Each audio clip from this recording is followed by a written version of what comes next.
Dear students, இந்த வீடியோல unit 3 world war 2 அந்த லெசன்ல இருந்து நம்ம கோர்ஸ் ஆஃப் த வார், அதாவது வாரினுடைய போக்கு என்ன, எங்கெங்க இந்த வார் நடந்தது, யார் கூட பேட்டில் பண்ணாங்க, யார் வின் பண்ணாங்க, அதெல்லாம் நம்ம பார்க்க போறோம்.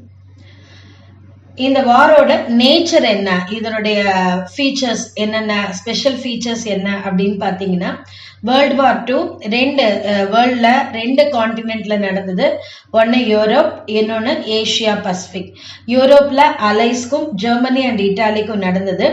அதே மாதிரி ஏஷியா பசிபிக்ல அலைஸ்க்கும் ஜப்பானுக்கும் இடையில நடந்தது. இதுல இன்னொரு ஸ்பெஷல் ஃபீச்சர் என்னன்னு பாத்தீங்கன்னா, ஹெவி மிலிட்டரி எக்யூப்மெண்ட்லாம் இதுல தான் யூஸ் பண்ணாங்க. Tank, submarine, battle ship, aircraft carriers, fighter planes, bomber planes இதெல்லாம் அதிகமா யூஸ் பண்ணாங்க. ஸோ இது ரெண்டு இதுல ரொம்ப முக்கியமான ஃபீச்சர். இப்போ இந்த வேர்ல்டு வார் இதுலயும் ரெண்டு வாரிங் கேம்ப் இருந்தது.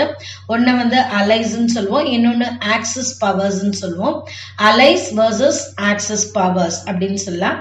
அலைஸ்ல இருந்த முக்கியமான கண்ட்ரிஸ் ஃபர்ஸ்ட் வேர்ல்டு வார்ல இருந்த மாதிரியே தான் Britain, France and Russia. Axis பவர்ல நம்ம பார்த்தோம், ரோம், பெர்லின், டோக்கியோ ஆக்சிஸ்னு ஃபர்ஸ்ட் வீடியோல எக்ஸ்பிளைன் பண்ணியிருந்தேன். ஃபர்ஸ்ட் இனிஷியலி இட்டாலி அலைஸ் கூட இருந்தது, but it was not satisfied. இத்தியோப்பியால நடந்த ஃபைட்ல அவங்களுக்கு எந்த சப்போர்ட்டும் கிடைக்காதனால பிரிட்டனோட அலையன்ஸை பிரேக் பண்ணிட்டு ஜாயின்ட் வித் ஜெர்மனி அப்படின்னு பார்த்தோம் இல்லையா. ஸோ ஜப்பானும் ஒரு அக்ரெசிவ் ஆட்டிடியூடோட இருந்ததுனால, ஜப்பானோட எதிரி சைனா பிரிட்டனோட சேர்ந்ததுனால ஜப்பான் ஜெர்மனியோட சேர்ந்துருச்சு. So Rome, Berlin, Tokyo axis அப்படின்னு சொல்லிட்டு ஆக்சிஸ் பவர் ஒன்று உருவாச்சு. War was fought in Europe by the allies against Germany and Italy. நம்ம ஆல்ரெடி பார்த்த மாதிரி வார் யூரோப்ல அலைஸ்க்கும் ஜெர்மனி இட்டாலிக்கும், ஏஷியா பசிபிக்ல அலைஸ்க்கும் ஜப்பானுக்கும் இடையில நடந்தது. அவுட்பிரேக் ஆஃப் வார் எப்படி இம்மீடியட்டா ஸ்டார்ட் ஆச்சுன்னா, வயலேஷன் ஆஃப் மியூனிச் பேக்ட் அப்படின்னு பார்த்தோம் இல்லையா. மியூனிச் பேக்ட்ல Britain prime minister Chamberlain Germany ஹிட்லரோட ஒரு ஒப்பந்தம் போட்டிருந்தாங்க. என்ன அப்படின்னு பார்த்தீங்கன்னா, செக்கோஸ்லோவாக்கியா, சுடெட்டன்லாண்ட்ல நிறைய ஜெர்மனி ஸ்பீக்கிங் இருக்கிறதுனால அதை அட்டாச் பண்ணிக்கலாம் அப்படின்னு சொல்லிட்டு அனெக்ஸ் பண்ணிக்கலான்னு ஒப்பந்தம் போட்டிருந்தாங்க. ஆனா அதை வயலேட் பண்ணி போலண்டையும் அனெக்ஸ் பண்ண உடனே ஜெர்மனியோட அக்ரெசிவ் ஆட்டிடியூட், அவங்களுடைய பவர் எக்ஸ்டென்ஷன் பண்ணும் அப்படிங்கிற அந்த ஆட்டிடியூட் பிரிட்டனும் பிரான்ஸும் புரிஞ்சுக்கிறாங்க. அதே சமயத்துல பிரிட்டன்ல பிரைம் மினிஸ்டர் ஆகிறது வின்ஸ்டன் சர்ச்சில். அவருக்கு ஆல்ரெடி ஜெர்மனியோட அக்ரெசிவ் ஆட்டிடியூட நல்லா புரிஞ்சு வச்சிருந்து அதை எல்லாருக்கும் வார்ன் பண்ணிட்டு இருந்தவர். ஸோ இது ரெண்டும் முக்கியமான இம்மீடியட் காரணங்களா அமைஞ்சு பிரிட்டனும் பிரான்ஸும் ஜெர்மனியோட 1939ல வார் டிக்ளேர் பண்றாங்க. அப்போ இட்டாலி 1940ல ஜெர்மனியோட இட்டாலி ஜாயின் பண்றாங்க. 1940ல ஜப்பானும் ஜெர்மனியோட இட்டாலியோட ஜாயின் பண்றாங்க. இதுல ஃபர்ஸ்ட் இயர்ஸ் ஆஃப் த வார் பாத்தீங்கன்னா ஜெர்மனியோடைய ஆர்மிக்கு தான் தொடர்ந்து சக்சஸ் கிடைக்குது. ஏன்னா ஜெர்மனி டென்மார்க், நார்வே, அதுக்கப்புறம் பிரான்ஸ் இங்கெல்லாம் தன்னுடைய ஆக்குபேஷன்ஸ் ஸ்டார்ட் பண்ண ஆரம்பிச்சிட்டாங்க. தன்னுடைய ஆளுமைகளை, தன்னுடைய பவரை எக்ஸ்டெண்ட் பண்ண ஆரம்பிச்சிட்டாங்க. 1941ல யூரோப்ல இருக்கிற மெயின் லேண்ட் டில் ரஷ்யன் ஃப்ரான்சியர் வரைக்கும் ஆக்சிஸ் பவர் எக்ஸ்டென்ஷன் ஆக ஆரம்பிச்சது. ஜெர்மனில அவங்க என்ன ஒரு டாக்டிக்ஸ் ஃபாலோ பண்ணாங்க அப்படின்னு பாத்தீங்கன்னா, லைட்னிங் ஸ்ட்ரைக் அப்படின்னு சொல்லுவாங்க. அதாவது பிளிட்ஸ் கிரீக் அப்படின்னு சொல்லுவாங்க. அந்த பிளிட்ஸ் கிரீக் அப்படிங்கிற ஒரு புதிய முறை, ஆகாய மார்க்கமா தாக்குறது. அந்த ஒரு புதிய முறையிலான, எப்படி நம்ம ஃபர்ஸ்ட் வேர்ல்டு வார்ல ட்ரெஞ்ச் வார்ஃபேர் ஃபாலோ பண்ணாங்கன்னு பார்த்தோம் இல்லையா, பதுங்கு குழியில சண்டை போடுறது. அதே மாதிரி இவங்க ஜெர்மனி பிளிட்ஸ் கிரீக் அப்படின்ட்டு ஒரு டெக்னிக்கை ஃபாலோ பண்ணாங்க. அது அவங்களுடைய சக்சஸ்க்கு ஒரு முக்கியமான காரணமா இருந்தது. The British Royal Navy continued to be the most powerful among the European naval forces. நம்ம ஆல்ரெடி பார்த்திருக்கோம், நேவல் ஃபோர்ஸஸ்னாலே பிரிட்டிஷ் ராயல் நேவி ஒரு most powerful in the world அப்படின்னு சொல்லலாம். அதனால அவங்க சீபோன் இன்வேஷன் பிரிட்டன்ல நாட் பாசிபிள் அப்படிங்கறத திரும்ப திரும்ப ப்ரூவ் பண்ணிட்டு இருந்தாங்க வேர்ல்டுக்கு. அதுவும் இல்லாம அவங்களுடைய பொருட்களுக்கு இம்போர்ட்ஸ்க்கெல்லாம் வந்து அவங்க சி வழியா தான் டிபெண்ட் பண்ணிட்டு இருந்தாங்க. Food, raw material, industries, goods எல்லாமே சி வழியா தான் அவங்களுடைய எம்பையர்ல இருந்து யூஎஸ்ல இருந்தெல்லாம் அவங்களுக்கு வந்துட்டு இருந்தது. ஸோ டு அட்டாக் திஸ், இதை அட்டாக் பண்ணணும் அப்படிங்கிறதுக்காக ஜெர்மனி ஒரு நிறைய சப்மரின் ஷிப் எல்லாம் டெவலப் பண்ணி அது ஒரு பெரிய புயலையே கிளப்பி விட்டாங்க. அட்லாண்டிக் ஓஷன்ல நிறைய civilian ship was sinked by Germany ships. அதாவது பிரிட்டனுக்கு சப்ளைக்கு போக இருந்த நிறைய சிவிலியன் ஷிப்ஸ் எல்லாம் வந்து இவங்க ஜெர்மனியோடைய சப்மரின் ஷிப்ஸ் மூழ்கடிச்சது. Battle of Dunkirk. Battle of Dunkirk அப்படிங்கிறது அலைஸ்க்கும் அலைடு நேஷன்ஸ் வித் ஜெர்மனி, ஜெர்மனியுடைய நாசி, இவங்க 2 பேருக்கும் இடையில நடந்த போர் அப்படின்னு சொல்லலாம். இதுல வந்து அலைட் வந்து ஏற்கனவே பேட்டில் ஆஃப் பிரான்ஸ்ல வெஸ்டர்ன் சைட்ல, அதாவது மேற்கு முனையில நடந்த போர்ல பேட்டில் ஆஃப் பிரான்ஸ் அலைட் வந்து மிகப்பெரிய தோல்வியை சந்திச்சாங்க. ஸோ இந்த டன்கிர்க்ல வந்து அட்லீஸ்ட் நம்மளுடைய சோல்ஜர்ஸை பாதுகாக்கணும். ஏன்னா நிறைய லாசஸ், நிறைய சோல்ஜர்ஸ் வந்து ஜெர்மனி படைகள் கிட்ட மாட்டிக்கிட்டாங்க. They were all tortured by Germany soldiers. German soldiers எல்லாம் அவங்க எல்லாருமே வந்து மிகப்பெரிய ஒரு டார்ச்சரை சந்திச்சுட்டு இருந்தாங்க. அதனால மீதம் இருக்கிறவங்களை பத்திரமா மீட்டெடுக்கணும் அப்படிங்கிறது தான் இந்த டன்கிர்க் பேட்டிலுடைய ஒரு எய்மா அலைடுக்கு இருந்தது. ஸோ அவங்க வந்து டிஃபென்ஸா வந்து டிஃபென்ஸ் லைன்ல எல்லா சோல்ஜர்ஸையும் அங்க பீச்ல வந்து, அது ஒரு டன்கிர்க்ங்கிறது ஒரு போர்ட், அங்கிருந்து திரும்ப எல்லாரையும் கூப்பிட்டுக்கிறாங்க. ஆனா இந்த வெற்றி வந்து ஹிட்லருக்கு மிகப்பெரிய ஒரு பேஸா இந்த வேர்ல்டு வார் 2ல இருந்தது. Battle of Britain. ஜூலை 1940ல ஜெர்மன்ஸ் வந்து இந்த பிரிட்டனை இன்வைட் பண்ண போறாங்க அப்படிங்கிற ஒரு பயம் இருந்தது. ஹிட்லர் வந்து பிரிட்டனை ஃபோர்ஸ் பண்ணாரு. தன்னுடைய ப்ரப்போசல்ஸ, அமைதிக்கான ப்ரப்போசல்ஸ நீங்க அக்செப்ட் பண்ணணும், அப்படி இல்லைன்னா ஏர்போன் பாம்பிங் கேம்பெயின், அதாவது தன்னுடைய ஆகாய விமான தாக்குதலை ரொம்பவும் அதிக அளவுல நீட்டிக்க போறத மிரட்ட ஆரம்பிச்சாரு ஹிட்லர் பிரிட்டனை. So German force begin to attack specific targets. German force, air force பார்த்தீங்கன்னா பிரிட்டன்ல முக்கியமான இடங்கள், அதாவது போர்ட், ஏர்ஃபீல்ட், இண்டஸ்ட்ரியல் இன்ஸ்டலேஷன்ஸ், இந்த இடங்கள்ல தன்னுடைய ஆகாய விமான தாக்குதலை நடத்த ஆரம்பிச்சது. நான் ஆல்ரெடி சொன்னேன், பிளிட்ஸ் கிரீக் அப்படின்னு சொல்லிட்டு லைட்னிங் ஸ்ட்ரைக் அப்படின்னு சொல்லுவாங்க. அந்த ஒரு புதிய டாக்டிக்ஸ் அதை ஃபாலோ பண்ணி லண்டன் மாநகரத்தையே ஏறக்குறைய அழிக்க ஆரம்பிச்சிடுச்சு, இரக்கமே இல்லாம. அதை வந்து த பிளிட்ஸ் அப்படின்னு சொல்லுவாங்க அந்த ஆக்ஷனுக்கு பேரு. 1940ல night bombing raids on London and other industrial cities began. அதாவது முக்கியமான இண்டஸ்ட்ரியல் சிட்டிஸ்லாம் நைட்லயும் அவங்க பாம்பு த்ரோ பண்ண ஆரம்பிச்சாங்க.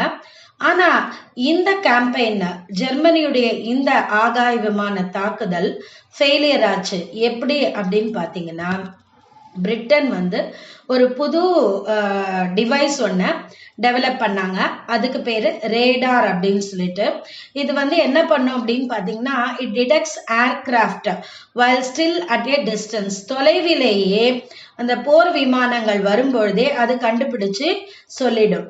ஸோ அதை தான் வந்து அந்த டிவைஸ் மூலமா ரொம்ப தூரத்துல வரும்பொழுதே, அந்த ஏர்கிராஃப்ட் வரும்பொழுது இவங்க அதை டிஃபென்ஸ் பண்ணி அதை வீழ்த்த ஆரம்பிச்சிட்டாங்க.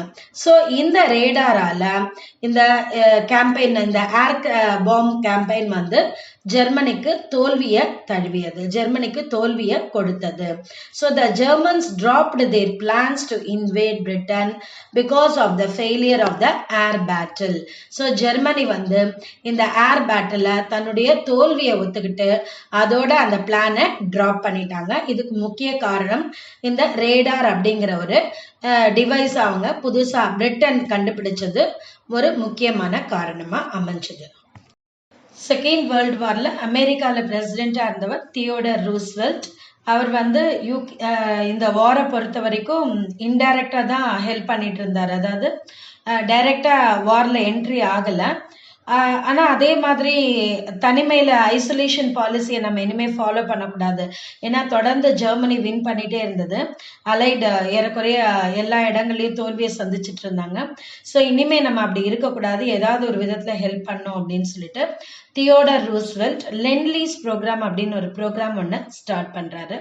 ஸோ அதன்படி என்ன பண்றாங்கன்னா நிறைய மிலிட்ரி வெப்பன்ஸ், ஃபுட் இதெல்லாம் வந்து கடனா, ஆர்ம்ஸ் இதெல்லாம் வந்து கடனாக பிரிட்டனுக்கு அவர் அனுப்புறாரு. அடுத்தது பார்த்தீங்கன்னா in June 1941 German army invaded Russia. 1941ல ஜெர்மன் ஆர்மி ரஷ்யாவையும் அட்டாக் பண்றாங்க. அவங்களுடைய மெயின் எய்ம் என்ன, ஜெர்மன்ஸோட மெயின் எய்ம் என்ன அப்படின்னு பார்த்தீங்கன்னா to destroy the communist regime, அதாவது கம்யூனிஸ்ட பாசறைகள்னு சொல்லுவாங்க, அதை அழிக்கணும். ஏன்னா இது ஜெர்மனியை பொறுத்த வரைக்கும் கேபிட்டலிஸ்ட் கண்ட்ரி, அது இவங்க கம்யூனிஸ்ட கொள்கைகளை ஃபாலோ பண்றவங்க. ஸோ அந்த மிலிட்ரி ஃபோர்ஸஸ் எல்லாம் அழிக்கணும். அது மட்டும் இல்ல, to exploit Russia's natural resources, ரஷ்யர்களுடைய இயற்கை வளங்களை சுரண்டணும், பர்டிகுலரா ஆயில். அப்புறம் அதே மாதிரி ஜெர்மனியோட ஸ்ட்ராட்டஜி பார்த்தீங்கன்னா நம்ம ஆல்ரெடி பார்த்தோம், லைட்னிங் ஸ்ட்ரைக்ஸ், பிளிட்ஸ்கிரீக், அதை யூஸ் பண்ணி ஆரம்பத்துல ஜெர்மனி ரஷ்யால கிட்டத்தட்ட 1000 மைல்ஸ் வரைக்கும் வின் பண்ணி ரஷ்யன் டெரிட்டரி ஆக்குபை பண்ணிக்கிட்டாங்க. அந்த லைட்னிங் ஸ்ட்ரைக் அப்படிங்கிற ஒரு நியூ டாக்டிக்ஸை யூஸ் பண்ணி அப்படியே மாஸ்கோ வரைக்கும் ஜெர்மன் ஆர்மி மார்ச் பண்ண ஆரம்பிச்சிட்டாங்க. ஆனா கடைசியில சோவியத் ஆர்மியும் விட்டு கொடுக்காம ரொம்பவே பலமா போராடி, அது மட்டும் இல்ல Russian winter also helped for Russians. ரஷ்யால இருந்த கடும் குளிரையும் இந்த ஜெர்மனியால தாக்கு பிடிக்க முடியல. ஸோ சோவியத் ரஷ்யாவினுடைய அந்த தாய்நாட்டு பற்றோட கூடிய ஒரு போராட்டம், இந்த ரஷ்யாவினுடைய குளிர், இது ரெண்டும் சேர்ந்து ஜெர்மன் ஆர்மியை டிஃபீட் பண்ண வச்சது. ஜெர்மனி ஆர்மி வந்து ரஷ்யால தோல்வியை தழுவியது. Battle of Stalingrad 1940-43. German attack Stalingrad. ரஷ்யாவில் இருக்க ஸ்டாலின்கிராட் அப்படிங்கிற இடம், இது வந்து ஒரு இண்டஸ்ட்ரியல் சிட்டி. ஓல்கா ரிவர் பேங்க்ல இருக்கிற, along the Volga river bank, Volga நதிக்கரையோரம் இருக்கிற ஒரு இண்டஸ்ட்ரியல் சிட்டி. இவங்க வந்து நிறைய ஆர்மமெண்ட்ஸ், டிராக்டர்ஸ் இதெல்லாம் ப்ரொடியூஸ் பண்றாங்க. ஸோ இந்த சிட்டியை நம்ம பிடிச்சிட்டோம் அப்படின்னு சொன்னா சதர்ன் ரஷ்யாவோட இருக்கிற சோவியத் டிரான்ஸ்போர்ட் லிங்கை கட் பண்ண முடியும். அது மட்டும் இல்லாம Stalingrad would then enable the invading Germans to access, ஜெர்மனியர்களுக்கு அந்த ஆயில் ஃபீல்டு, கவுகாசஸ் அப்படிங்கிற அந்த இடத்துல இருக்கிற ஆயில் ஃபீல்டையும் ஆக்சஸ் பண்ண முடியும் அப்படிங்கிற 2 காரணங்கள். அதாவது முதல் காரணம் என்னன்னு பார்த்தீங்கன்னா சதர்ன் ரஷ்யாவோட இருக்கிற சோவியத் டிரான்ஸ்போர்ட் லிங்கை கட் பண்ண முடியும் இந்த சிட்டியை வின் பண்ணிட்டா. அடுத்தது ஆயில் ஃபீல்டையும் ஆக்சஸ் பண்ண முடியும் அப்படிங்கிற 2 காரணங்களுக்காக ஸ்டாலின்கிராட் அப்படிங்கிற நகரத்தை ரஷ்யால இருக்கிற அந்த நகரத்தை ஜெர்மானியன்ஸ் அட்டாக் பண்றாங்க. அது மட்டும் இல்லாம அந்த ஸ்டாலின்கிராட் அப்படிங்கிற பேரே அந்த சோவியத் ரஷ்யாவினுடைய லீடர் ஸ்டாலினுடைய பேர்ல இருக்கு. ஸோ அதை வின் பண்ணா ஹிட்லருக்கு அது ஒரு பர்சனல் ப்ரொபகண்டா விக்டரியா, எல்லாருக்கிட்டையும் நம்ம ஸ்டாலினையே வின் பண்ணிட்டோம் அப்படிங்கிற மாதிரி ஒரு பெருமை அடிச்சுக்கலாம் அப்படிங்கிற ஒரு பர்சனல் தாட் கூட ஹிட்லருக்கு இருந்தது அப்படின்னு சொல்லுவாங்க. ஸோ அதுக்காக ஸ்டாலின்கிராடை அவங்க அட்டாக் பண்றாங்க. ஆனா தன்னுடைய கவர்மெண்ட் மேல ரஷ்யாக்கு இருந்த நம்பிக்கை, ஏன்னா ஹிட்லர் வந்து ஆன்டி ஸ்டாலின் ரெவல்யூஷன், ஸ்டாலின் எதிர்த்து உள்நாட்டு பிரச்சனைகள், புரட்சிகள் வெடிக்கும். ஏன்னா ரஷ்யால பாத்தீங்கன்னா எக்கச்சக்க பேர் டெத்து இந்த ப்ளூ ஆப்ரேஷன் அப்படிங்கிற ஆப்ரேஷன், ஜெர்மனியுடைய அந்த ஆப்ரேஷன்னால ஜெர்மனியினுடைய வெற்றியும் நிறைய இருந்தது. ரஷ்யன் பீப்புள் வந்து ரொம்ப நிறைய பிரச்சனைகளை சந்திச்சாங்க. ஜெர்மன் ஆக்குபை ஏரியால ஜெர்மானியர்களுடைய இல் ட்ரீட்மெண்ட் ரொம்ப ஹார்ஷா இருந்தது. 15 மில்லியன் சிவிலியன் டெத் இருந்தது இந்த வார்ல. ஸோ இதெல்லாம் வந்து ரஷ்ய மக்களை அவர்களுடைய ரெப்ரசன்டேட்டிவ் ஸ்டாலினுக்கு எதிரான ஒரு போரா அமையும், ஒரு புரட்சியா வெடிக்கும், அந்த உள்நாட்டு போர்ல நம்ம ஈஸியா வின் பண்ணலாம் அப்படிங்கிறது ஹிட்லருடைய தாட்டா இருந்தது. ஆனா அதற்கு இடம் கொடுக்காம மக்கள் தன்னுடைய கவர்மெண்ட் கிட்ட லாயலா இருந்து ஒரு வழியா ஸ்டாலின்கிராட் அப்படிங்கிற சிட்டியை டிஃபெண்ட் பண்ணாங்க, பாதுகாத்தாங்க. Battle of El Alamein 1942. German forces general Rommel அப்படிங்கிற ஒரு வீரருடைய தலைமையில நார்த் ஆப்பிரிக்காவினுடைய வடக்கு பகுதியை சக்சஸ்ஃபுல்லா வின் பண்றாங்க. பிரிட்டிஷர்ஸ் கிட்ட இப்ப ஆப்பிரிக்கால ஈஜிப்ட் மட்டும்தான் இருக்கு. அப்போ அலைடு போர்சஸ் ஜெனரல் மாண்ட்கோமரி அப்படிங்கிறவருடைய தலைமையில German and Italian forces El Alamein, north ஆப்பிரிக்கால இருக்கிற எல் அலாமின் அப்படிங்கிற இடத்துல தோக்கடிக்கிறாங்க. ஜெர்மன் ஆர்மிய அந்த டெசர்ட்டை விட்டு சேஸ் பண்ணி விரட்டி விட்டுடுறாங்க. சோ இதுதான் வந்து அலைடு போர்சஸ்க்கு இட்டாலிக்கு எதிராக ஒரு மிகப்பெரிய வெற்றியா அமையுது. Mussolini had been thrown out and the new government of Italy surrendered to the Allies. Mussolini அவர் இட்டாலி நாட்டுல he was killed by the partisans. Italian partisans ஆல முசோலினி 1945ல கொல்லப்படுறார். ஸோ அதுக்கப்புறமா பார்த்தீங்கன்னா இட்டாலி அலைஸ் கூட சரண்டர் ஆயிடுறாங்க, அலைஸ் கிட்ட சரண்டர் ஆயிடுறாங்க. அடுத்தது பார்த்தீங்கன்னா allied forces under the command of general Eisenhower அப்படிங்கிற ஒரு கமாண்டருடைய தலைமையில பிரான்ஸ்ல நார்மண்டியா அட்டாக் பண்றாங்க. கொஞ்சம் கொஞ்சமா ஜெர்மன் ஆர்மிய பின்னாடி புஷ் பண்றாங்க. ஜெர்மன் ஆர்மி திரும்பவும் ஃபைட் பண்றாங்க. கிட்டத்தட்ட 1 இயரா ஜெர்மனிக்கும் அலைடுக்கும் பிரிட்டனுக்கும் அங்க ஃபைட் நடக்குது. அப்புறம் பாத்தீங்கன்னா அந்த வார்னோட எண்டில் 1945ல ஹிட்லர் கமிட்டட் சூசைட். ஹிட்லர் வந்து சூசைட் கமிட் பண்றாரு. Russian army began to attack Germany from the east. ஈஸ்ட்ல வந்து ரஷ்யன் ஆர்மி ஜெர்மனியை அட்டாக் பண்றாங்க.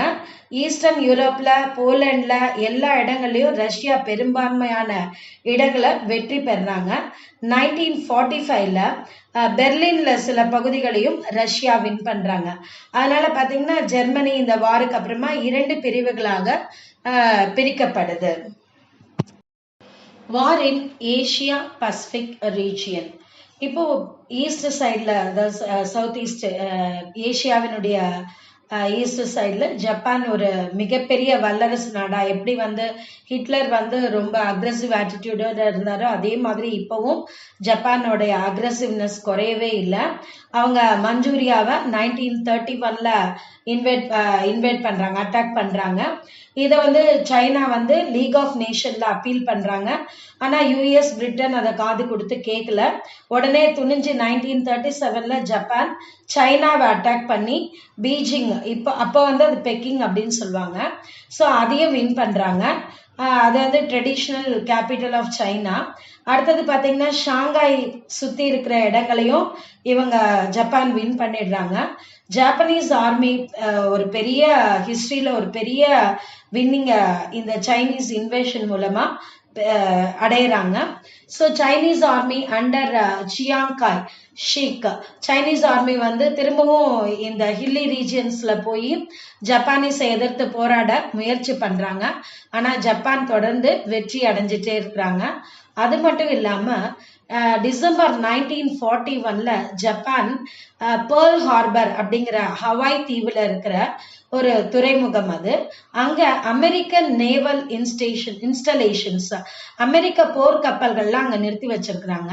அந்த இடத்தையும் ஆக்குபை பண்ணணும் அப்படின்னு சொல்லிட்டு பேர்ல் ஹார்பர்ல அமெரிக்கன் நேவல் இன்ஸ்டலேஷன்ஸ் ஜப்பான் தாக்குறாங்க. அவங்களுடைய ஜப்பானுடைய எய்ம் என்ன அப்படின்னா, கடல்லையும், அதாவது சவுத் ஈஸ்ட் ஏசியன் கண்ட்ரீஸ்ல நமக்கு எந்த ஒரு போட்டியும் இருக்கக்கூடாது, இந்த பசிபிக் ஓஷன்ல இருக்கிற கப்பல் படைகள் ஃபுல்லா தன்னோட கண்ட்ரோல்ல வரணும் அப்படிங்கிற ஒரு எய்ம்ல அவங்க அமெரிக்க கப்பல் படைய தாக்குறாங்க. உடனே US declared war on Japan. உடனே அமெரிக்கா ஜப்பானுக்கு எதிராக வார் டிக்ளேர் பண்றாங்க. பிரிட்டனும் சைனாவும் அமெரிக்காவோட சேர்ந்துக்கிறாங்க. அப்போ this brought together both the Asia Pacific and the European war into one common cause. எப்ப வந்து பிரிட்டன்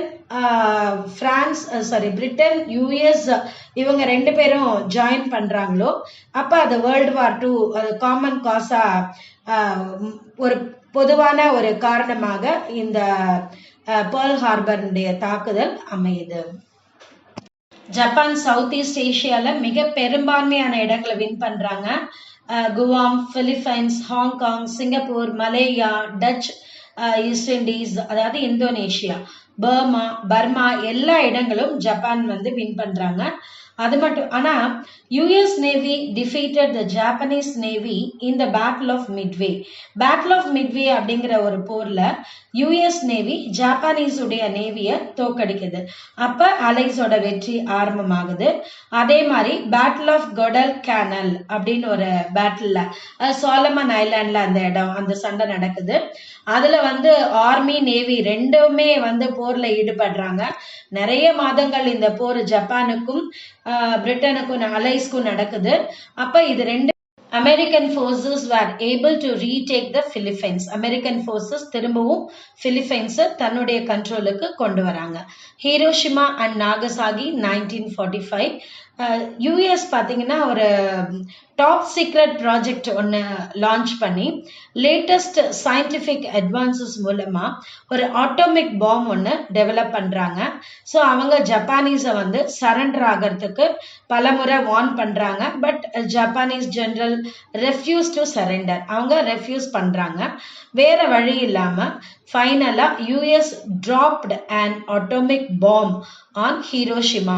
ஜப்பானுடைய ஒரு நகரமான ஹீரோஷிமா மேல ஒரு பாம்பை த்ரோ பண்றாங்க. அந்த நகரமே ஆல்மோஸ்ட் அழிஞ்சிடுது. ஒரு புல் பூண்டு கூட மிச்சம் இல்லை அப்படிங்கிறது தான் ஹிஸ்டாரியன் சொல்றாங்க. அப்பவும் திரும்பவும் Japanese refuse to surrender. Still they refuse to surrender. அப்பவும் அவங்க ஜப்பானீஸ் வந்து அமெரிக்கா கிட்ட சரண்டர் ஆக மறுத்துடுறாங்க. So another atom bomb was dropped on Nagasaki. அடுத்தது இன்னொரு நகரமான ஜப்பானிய நகரமான நாகசாக்கி மேல இன்னொரு பாம் வீசப்படுது. Japan ultimately announced surrender. வேற வழி இல்லாம ஏகப்பட்ட நஷ்டங்களை சந்தித்த ஜப்பான் வேற வழி இல்லாம தே அனௌன்ஸ்டு தே சரண்டர். 15th August 1945ல அவங்க சரண்டர் ஆகிறாங்க. ஸோ அதோட வேர்ல்டு வார் 2 முடிவுக்கு வருது. ஸோ இதனுடைய எஃபெக்ட்ஸ் என்ன அப்படிங்கிறத நம்ம அடுத்த வீடியோல பார்க்க போறோம். உங்களுக்கு இந்த வீடியோ பிடிச்சிருந்தா நீங்க லைக் பண்ணுங்க, ஷேர் பண்ணுங்க, சப்ஸ்கிரைப் பண்ணுங்க, கமெண்ட் பண்ணுங்க. தேங்க்யூ.